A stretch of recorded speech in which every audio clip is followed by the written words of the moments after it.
It's really great to be meeting with you this time. And could you just tell the audience your name and what you do around this USD campus real quick for us? Yes, I'm Megan Jarko, and I chair the Department of Sustainability and Environment. Oh, nice. So what made you interested in being in the sustainability, program here at USD? What kind of led you to being?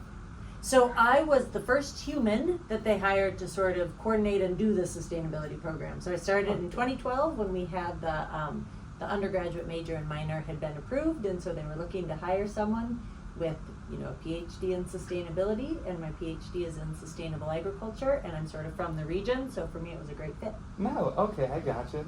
So I guess going into the main topic, one of the problems that I guess we're going to be facing increasingly more in the future is how to build more sustainable cities and more sustainable communities.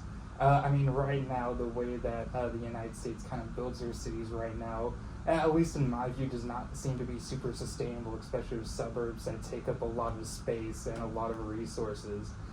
So what I wanted to know from you is that, in your view, what would a more sustainable city even look like in your view? Is it something way more dense and urban? Is it something that, even if it's more spread out, but mostly powered by clean energy? What was your view on this whole subject? Yeah, okay, so I would say the source that I think is one of the better ones that I often look to is Jeff Speck. So he's sort of a city designer, and one of his things is walkable cities, right. And it's walkable, bikeable, the idea of not setting up cities for cars.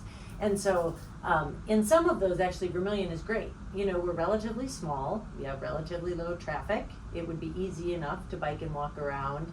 But yes, it is, that, as you said, a lot about thinking about how we might design our cities to put people first as opposed to cars first, right. And then doing it so people use fewer resources getting around, but then he also sort of talks about mental, or the social well-being, you also tend to interact with people more, or if you spend less time driving, it also sort of socially, you invest more in the community because you're doing other things. And this is I've heard of this before, it's the 15-minute cities, right, where you can get to, whether it be walking, biking, or just taking a local public transportation, you can get pretty much to anything that you could possibly need within 15 minutes. Does this kind of go along with that idea that we've been hearing a lot about lately? Yes. So I don't think he came up with, right, I've heard some like the 20-minute neighborhood, 15-minute, whatever, there's different names for, but yes, the idea that, you should be able to meet your needs within relatively, a walkable-ish type of distance. Okay. And so the thing with Vermilion, as opposed to bigger cities, is that it wouldn't just be community, it's not like neighborhoods, it's like the whole town of Vermilion. We could just be a walkable city, but the whole thing, you sort of could think about it as all of town. Yeah, because Vermilion, I guess an advantage for Vermilion, if it wanted to actually really work towards being more sustainable, is that we are very small. You can kind of already get to anywhere you want to go right now within 15 minutes. So would you say that just in order to move towards this idea of being 15 or 20 minutes city or community, would that just be easier for us? I think you already may have mentioned this idea a little bit, but how, I guess maybe a better question is, how easier would it be for us to make this transition?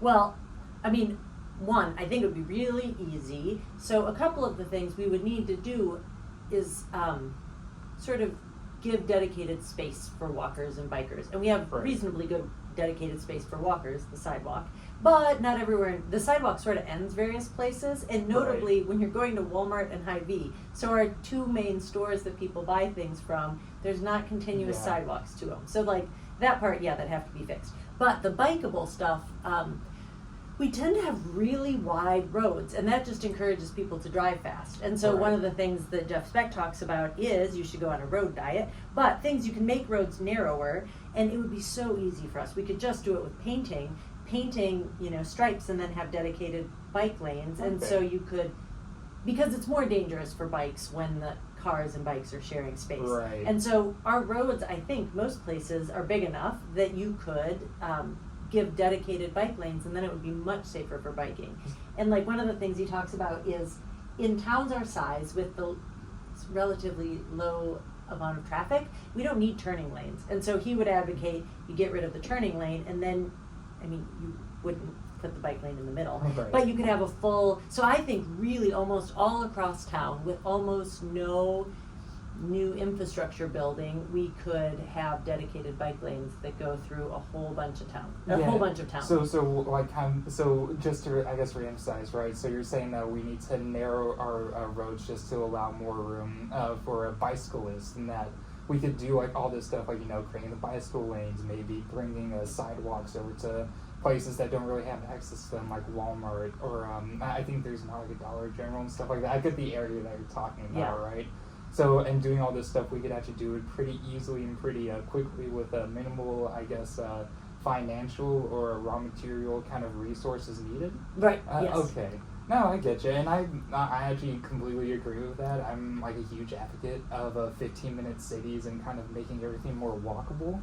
I guess in this vein, should we in Vermilion try to change zoning laws to, instead of having a lot of suburbs, like in the future, be built out? Should we instead do everything that we can to encourage walkable and more urban areas where it's more of an emphasis on townhouses or even like apartment style buildings that are easily connected via bicycle lane, sidewalks, and even potential like public transport to the main city? Is that something that you would think we should be moving towards in order to become more sustainable? Oh my gosh, the housing part. Yes, that is a big important point in Vermilion. So right, we don't have enough housing. So right now people want to live in Vermilion and they can't find housing.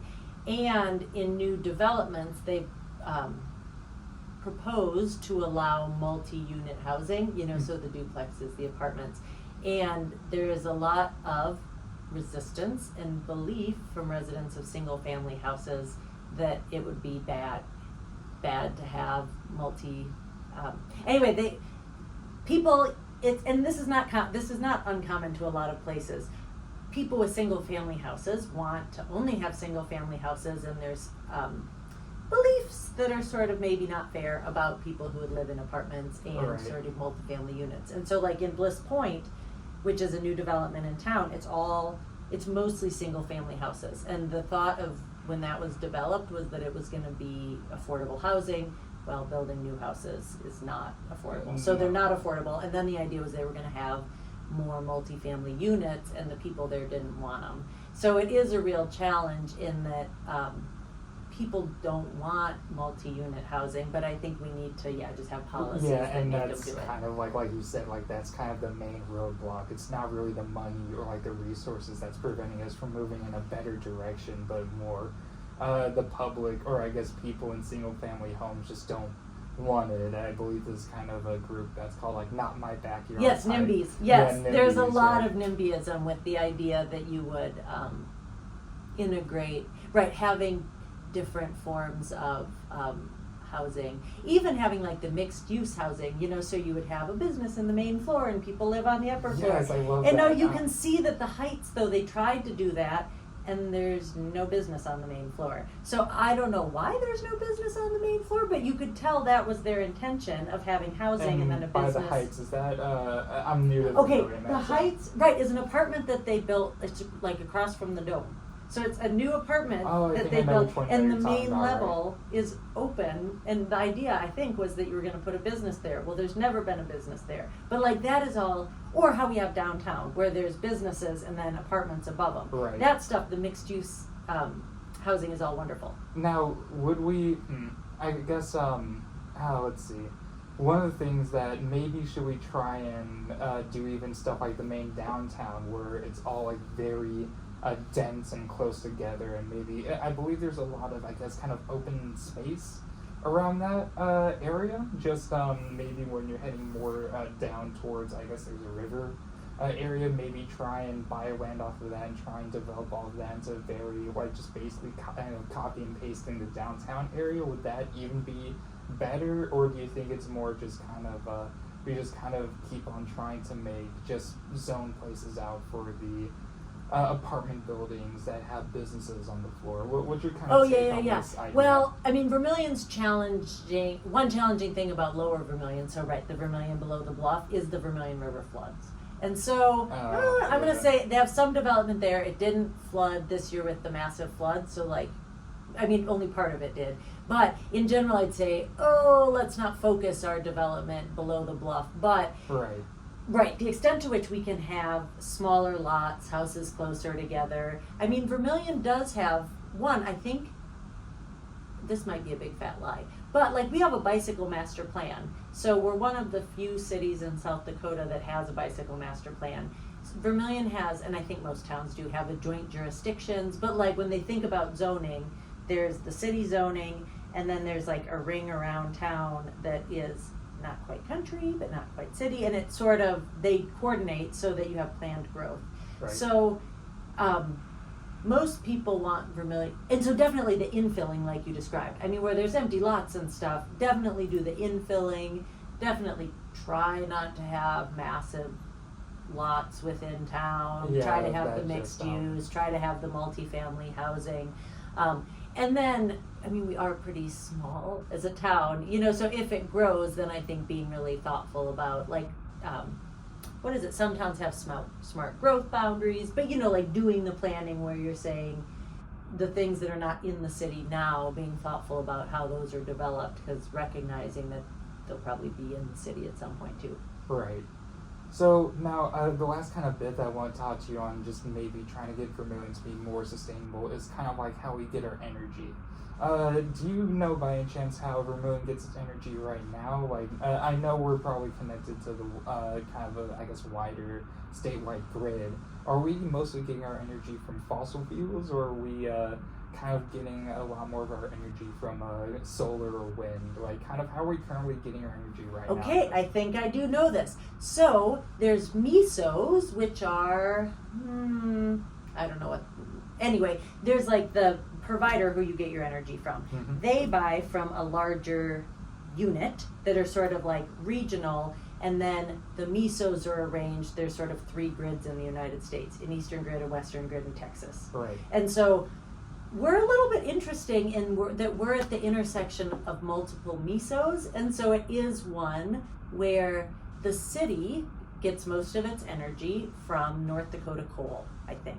Okay. And so it's sort of hard because I think they had to sign a 50-year contract. So as North Dakota was looking to sort of expand its coal, or where we get our power from, was looking to expand their coal production. And so the municipalities that they dealt with, you know, you need a long-term investment. And so it was a 50-year contract that people signed. I don't know how far we're into it. Okay. But, you know, it is hard in that the city is sort of locked into a long contract with this thing that mostly is North Dakota coal. Right. Whereas campus, WAPA, is the acronym for the MESO, which is Western Area Power Association.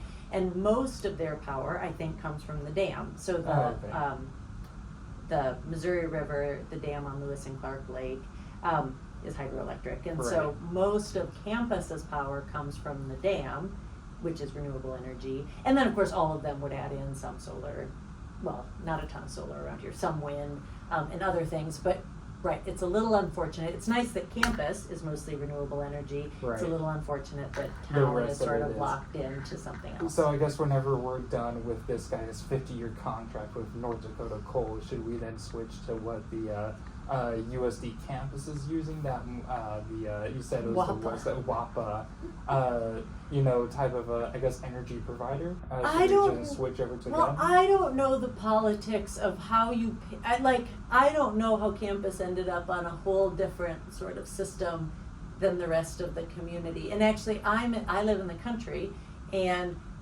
we get our power from a whole different place. So I'm not totally sure how it picks which sort of, I mean, in the MESO, there's like the Xcel Energy is a provider with, you know, so each MESO would have multiple providers that you would buy from, and who Right. the consumer would identify is that provider. So like Oh, Xcel okay. Energy, I'm a Clay Union Electric Cooperative. I don't understand the politics or like the systems well enough to how you pick which one. I mean, they have to Right. service your area, but then there's probably some bidding process. Okay. But I would imagine, I mean, I don't think North Dakota coal, I mean, coal in general is sort of decreasing. So let's say there's 20 years left in our contract. They're probably going to transition to something else also. You know, Right. so like, because it's so long, it's sort of hard to say what would be better. Because I think all of these, if they're mainly coal, they're probably not going to be mainly coal for all that long because it's not Right. profit. You know, it's not. I don't know that it's even Well, profitable now if it didn't have subsidies, and it certainly won't probably be profitable in 10, Yeah, 20 especially years. with like the United States, hopefully moving towards saying we need to replace coal and fossil fuels with nuclear, hydro, all these clean energy solutions. So hopefully they'll transition with them. I mean, there are plans to turn defunct coal power plants into nuclear reactors. So maybe we can move toward more in that direction. Maybe. In Right, I 20 think years in we 10 won't years have it's to. just going to be a whole different landscape. Or, I think renewable energy will tend to be a lot cheaper. And Oh, so yeah. then it'll be harder to make the case for people to pick some of these other sources Okay. even if they exist. Okay, I gotcha. All right, well, I thank you very much for the interview. It was a Nice. pleasure interviewing you today, and I'm really hopeful that USD become a more sustainable city in the future with some of the things that we've talked about. Nice. Well, yeah, it's glad to talk. No, I was glad to talk to you too.